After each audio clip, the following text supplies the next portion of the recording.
I have worked the graveyard shift as a cashier at a rather large Indian casino resort for years and have met my fair share of creepy tweakers and nasty old men. You get used to it after a while and learn to brush most of it off with the comfort of knowing that you're always there with the camera on you and plenty of armed security guards milling around. In all the years that I have worked there, I have only ever been truly freaked out by a guest once. He was there often, a regular. I'm guessing he had some sort of mental disability, not really sure what it was, but there was clearly something off about him. He was probably in his early 30s, already balding and often averted his eyes when spoken to. He had grandparents that would sometimes come in with him, but usually just drop them off at the casino whenever they had things to do. He would try to make small talk with the cashiers sometimes when he cashed out his tickets, but never more than a few words at a time, until he started with the compliments. They started out innocent enough, like, "I like your hair," and they were always only ever directed at me or another cashier named Tracy.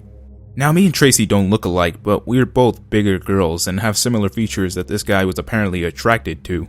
Moving on, the compliments got progressively weirder. "I like your fingernails," "I like your eyelids."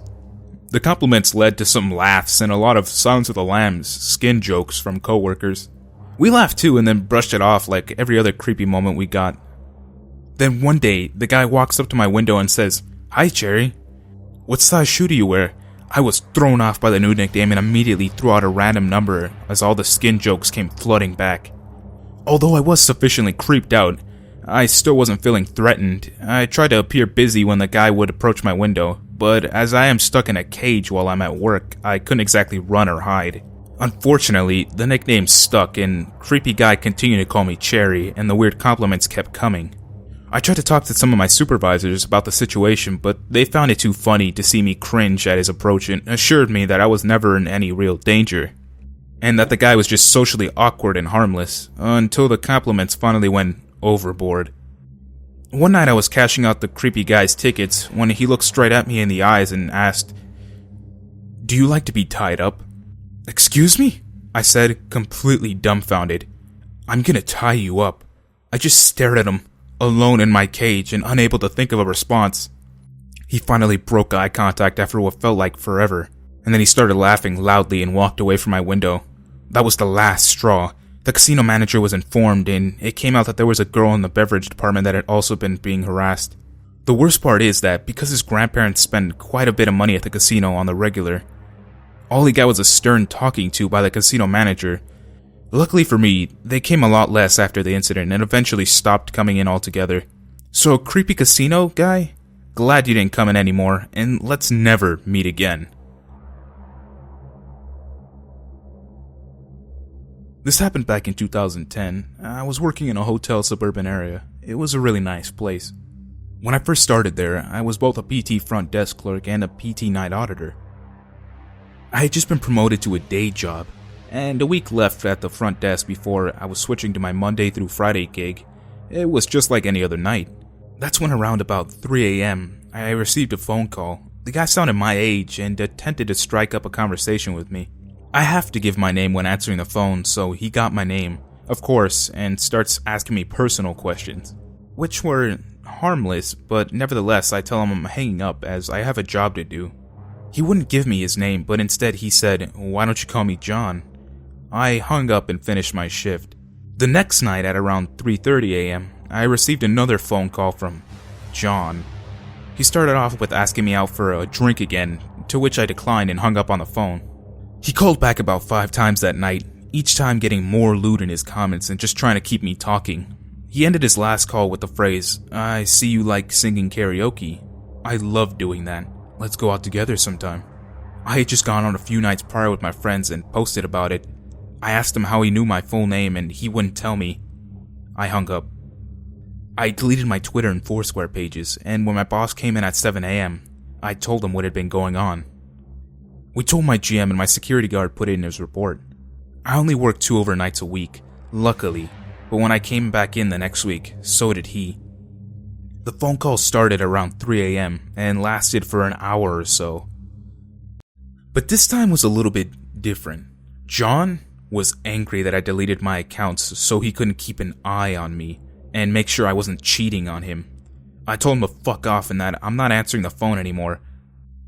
and told him that my security guard would be taking all of his calls that day forward.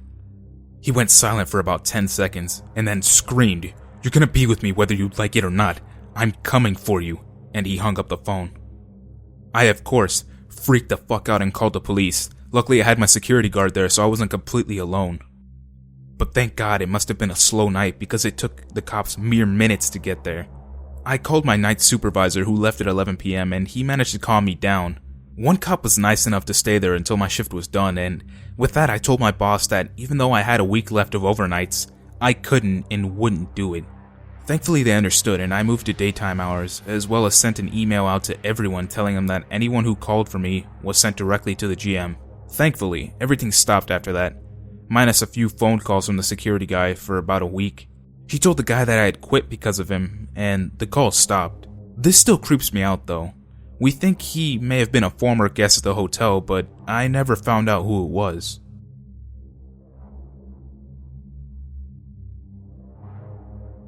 I work in the night shift in a 24-hour restaurant in a mid-sized city in Australia. I've been living in this city for maybe 6 years, working at this restaurant for 4. Especially since the asylums all got closed down. Same as in America, the crazies got pushed out onto the streets, and here it was back in the late 90s. They're all mostly harmless, they're just cigarettes, a conversation. I met one fellow I actually really liked. He said he was a failed artist. We had a few smokes on the bench while I was waiting for a bus, and he paraphrased his life story for me. He did abstracts, maybe a bit of money overseas, blew it all on coke addiction, and lost his mind. Most of it was babbling, incoherent, but that was the story I got from it, and he gave me a painting afterwards, a watercolor of a skull. I think I still have it. That was years ago. Meeting that man, I don't really talk to all the homeless or the crazies anymore, like I used to. A few experiences soured me on it. This latest one is kind of the culmination of all of it. I think sometimes that it's impossible that anything ever really gets worse. It's cyclical, isn't it? Like things are bad when they're good? Even in Gary, Indiana, which I grew up near, I had a few good years before it all went to hell. But it's hard to ignore, and maybe it's just me, but I feel like every day I'm living in a constant dread. My house seems much darker at night than it used to. More sounds, creaking, bangs, too mysterious to brush off. Anyway, this happened last week. Like I said, I've been working in the middle of the city at this restaurant for 4 years. In addition to the street lunatics, I've met a lot of regulars, and they're about what you'd expect from the type of person that would populate a restaurant at 4 in the morning. Every morning without fail. Myself included, now that I think about it. Anyways, there was this egg man who always orders 8 poached eggs with no brown on the edges, then dips them in melted butter and shoots it all down his throat. And then there's a fellow who always thinks he's some kind of hacker, always wears little round John Lennon sunglasses and a trench coat no matter what the weather is, and a woman with an eating disorder who used to eat more food than I did in an entire day. Although I'd never seen the fellow with the keyboard before this night, hopefully I never see him again. Anyways, it was near 2 in the morning and I was all by myself. Graveyard shifts are run on a skeleton crew and I was changing the bins. To change the bin, you have to unlock the door up a flight of stairs, go down the stairs to the room where the empty bins are kept, then roll the full bin down an alleyway and the empty bin back up to put it underneath the trash chute. It's a ridiculously overcomplicated situation, but the reason this particular restaurant makes money is because they don't waste overhead on little things like this. Well, I stopped for a cigarette at the bottom of the alley before I rolled the empty bin up, and as I opened the door to roll it inside at the top, I hear music.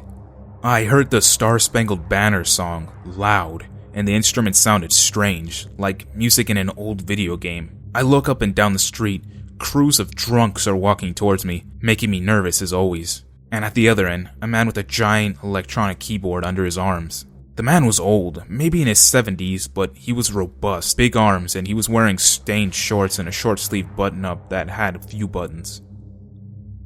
He had long white hair, slicked back, and a bit of a beard. He was grinning and he had a handlebar mustache that ended halfway down his mouth, on one side, and went to his neck on the other. Now, I've never been to New York, but I imagine you'd see people like this there every day. Not so creepy, right? But it was still strange to me because I'm from America. I grew up in the States, moved to Australia when I was 15 for a few reasons I won't go into. But, as I was saying, I was very unnerved. And boy was he grinning, ear to ear. He had shell-shock eyes. You could see them in the streetlight glare. He said, "Hey mate," too loud, screamed it, and I hustled the bin inside and slammed the door behind me. I thought to myself, "Your acting's very strange." "You're overreacting. It's just a weird old man. It's just a coincidence he's playing that song." So I changed the bins over, and I'm rolling the full one out onto the street. And of course, he's right there. He said something to me, but I couldn't hear it over the boom of the music. "What?" I asked him, and he says the same thing again, and I just grin and smile and start walking the full bin down the alley. The music stops halfway down when I get the bin room door and open it up. I was about to roll the full can in backwards, and he was just standing there. He was swaying a little, but didn't look drunk. He smelled like cologne. Still grinning. He wasn't blinking for a while. I couldn't think of anything to say. He obviously expected something. So I asked him, "Can I help you? You're a Yank." "What? How could you tell?" "Accent, mate." "Of course. Idiot." I took out my cigarettes, figuring if I gave him one, maybe he'd leave, but he pushes past me. Now the bin room is connected to basically a defunct bar in the basement of the restaurant, complete with booths, and he sits in one before I really know what's happening. Maybe I should have said something by then, gotten a little confrontational, but I was exhausted, and my head hurt, and by my nature, I'm not really the type. I just walk in with the door still behind me, still holding the cigarettes and lighter, and I say, "What are you doing?" "You can't." He hits a button and the keyboard lights up. He puts it on the table and it started playing the fucking Star-Spangled Banner again, and he's yelling over it, "You cunts really fucked up Vietnam, eh? You cunts really fucked it up, eh?" I said, "I don't." He started hitting it with both hands. It didn't break, but the music broke up. He was wheezing, yelling obscenities. I ran. Went upstairs. I told the girl working the floor what was happening, and she followed me downstairs on the phone with the cops. You know already. Of course, he was gone. All that were left were some plastic chips from the keyboard, but that was it. The cops came by, and they seemed pretty pissed that I had wasted their time, which was understandable to say the least. I saw him one more time though. It was about a night or two ago, getting my car out of the garage across the street, level 6, which was pretty far up. I looked over the railing and he was there on the street, across the street, and he was looking up at me, or at the garage, I guess. He had his keyboard with him, and he knew my face too, and that I was American. I really hope I don't ever see him again after this.